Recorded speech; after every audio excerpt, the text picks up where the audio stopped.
زما ملګرو امیر شریعت عطاءالله شاه بخاری رحمت الله تعالی علیه با اکثر په داسې اجتماعاتو کې دا یو سو اشعار خامخا ویل چې حقیقت کرونگا بیادو ستو چاہے کٹ جائی میری زبادو ستو جس زمین پر نبوت کی توہین ہو گر پڑے نہ کہے آسماں دو ستو اور اپنی منزل کے دن میں رہے گا رواں بخاری کا یہ کاروان دو ستو انشاءاللہ ترسو پوری چھے مولانا صاحب کو فرمائیں کہ مفتی صفی اللہ سے کہ قادیانیان ہوئی او کنے بھی من بدا ختم نبوت اغاکار کو زمان پخیان سرا دا رسول اللہ مبارک صلی اللہ علیہ وسلم دا دشمنان دا قرآنی او دا احادیث و دا نصوص تقاضر او خونخو علا کئی چکل مقابلوی دا مقابلین بغیر دا خبر خون نکی نو انشاءاللہ العزیز ہر سڑی بخپل کار کئی قادیانی بخپل کار کئی خود او تبا دا اغپا دماغو بانے ہمیشہ سوارا ناستیو او او تبا ہمیشہ دا پارا اغتا پا کمینگا کے تیار ناستیو لکا سنگا زمانگا دا غناتوانانو اوی چکتا داوے چزبا دا ختم نبوت پا دغا لمن بانی غزار او کماؤ داغ بپو لگو نو تاتا با قاضی خالد فیصل ملاوے گی تاتا با غازی علم الدین شہید ملاوے گی تاتا با سید سرحدی ملاوے گی او دا صلی رسول اللہ مبارک صلی اللہ علیہ وسلم جان نثار صحابہ ودرتا ملاوے گی سنگا چه زمانگا استاسو غازی علم الدین شہید رحمت اللہ تعالی علیہ کل پراچپال بانے عمل کئی نو زمانگا استاسو دلی وطن اگا تصور ورکرون کی سوچ و فکر لرون کی علامہ اقبال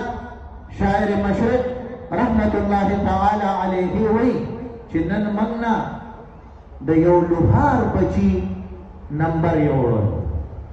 نو دا ہمیشہ یاد ساتے چی دا دی سڑی نوی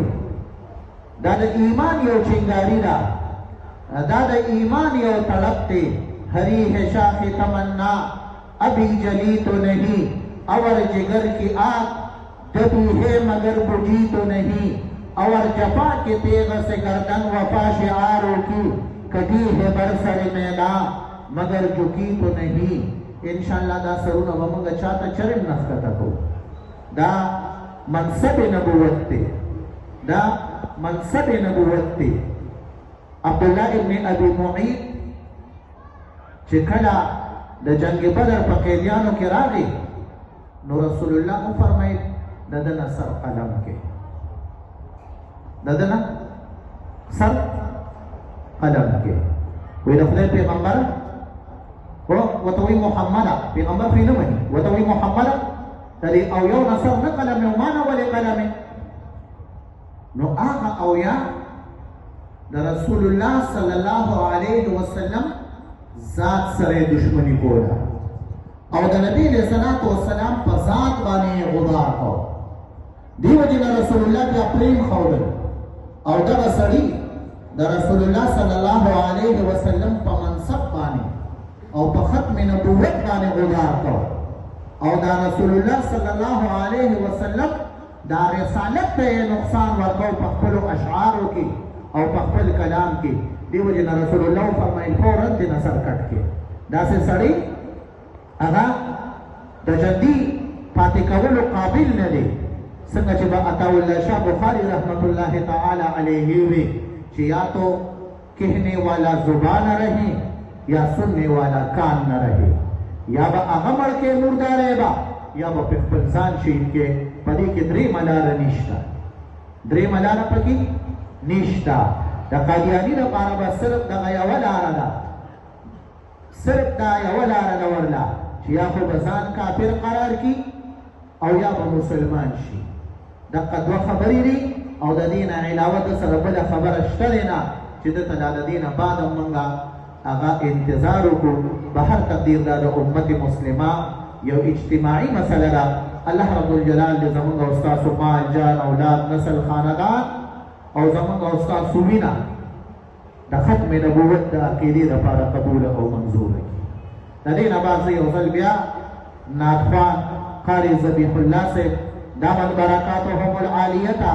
خواست کوم چې هغې راشي او په نعت رسول سره صلی الله علیه وسلم ستاسو جذبات یو ځل